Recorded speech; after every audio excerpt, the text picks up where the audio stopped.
था कि सुबह हीरो जीरो जब हमने बाई किया था तो मैंने तो स्टॉप लॉस आपको दिया था 20 रुपये, लेकिन कुछ मेंबर है हमारे प्रीमियम का, एक निखिल नाम का, उन्होंने क्या किया था कि उसको होल्ड कर लिया था और एवरेज करते करते करते करते जो उनका पोजीशन बन गया था वो 15 रुपये का एवरेज था, है ना।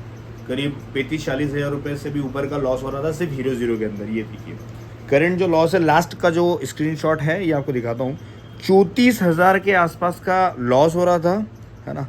और ये देख सकते हैं आप, जब हीरो ज़ीरो जो हमने बाई किया था वो 7 रुपये पे है। आप सोचिए कि इतना लॉस 7 रुपये था। जब वो हम अगर हीरो ज़ीरो का लो देखेंगे तो 55 पैसे उसका लो आ गया था, लेकिन सडनली उसमें बाई आया। मैंने उनको वहाँ एक होप दिया था, मैं आपको मैसेज पढ़वाता हूँ, ठीक है।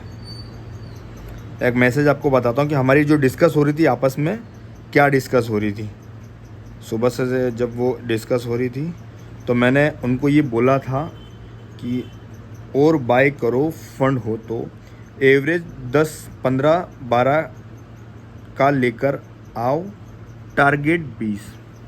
सडनली एक मोमेंट आया जो कि हीरो ज़ीरो 55 पैसे पे जा चुका था और उसका मोमेंट जो हुआ तो सीधा टारगेट 20 गया, तो है ना। तो ये प्रिडिक्ट होता है। फिर उसके बाद फाइनली जो उनका 50 से 55 हज़ार का जो लॉस था वो इतना कम हुआ है कि आप देख सकते हैं कि अभी जो उनका करंट जो है वो ये है, मतलब जो हीरो ज़ीरो उन्होंने जो 35-40 हज़ार रुपये लॉस दे रहा था, अभी वो 4,000 और कुछ प्रॉफिट में।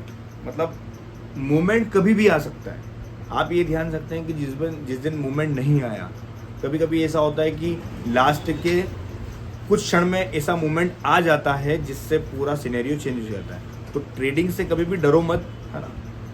और कभी फुल क्वांटिटी को यूज़ नहीं करना, कभी भी हमारे पूरे फंड को यूज़ नहीं करना, क्योंकि हम जब पूरे फंड को यूज़ करते हैं ना तो लॉस होने के चांसेस कहीं ज़्यादा बढ़ जाते हैं। हमें ये ध्यान रखना है कि कभी भी पूरे फंड को यूज़ नहीं करना है, छोटी क्वांटिटी में काम करें। हीरो ज़ीरो कभी भी ऐसा नहीं होता है, 90 से 95% चांस ये होते हैं कि वो लॉस ही होगा, सिर्फ 5% उम्मीद है। तो ये एक तुक्का है, तो तुक्के पे कभी काम ना करें, मार्केट को सीखने की कोशिश करें। हमें ये उम्मीद थी कि मार्केट डाउन जाएगा, फाइनली 3 बजे के बाद वो मूवमेंट आया, लेकिन डाउन का मूवमेंट आया। तो ये वीडियो आपको कैसी लगी? अगर आपके साथ भी ऐसी कोई चीज़ें होती है तो आप मेरे साथ शेयर कर सकते हो।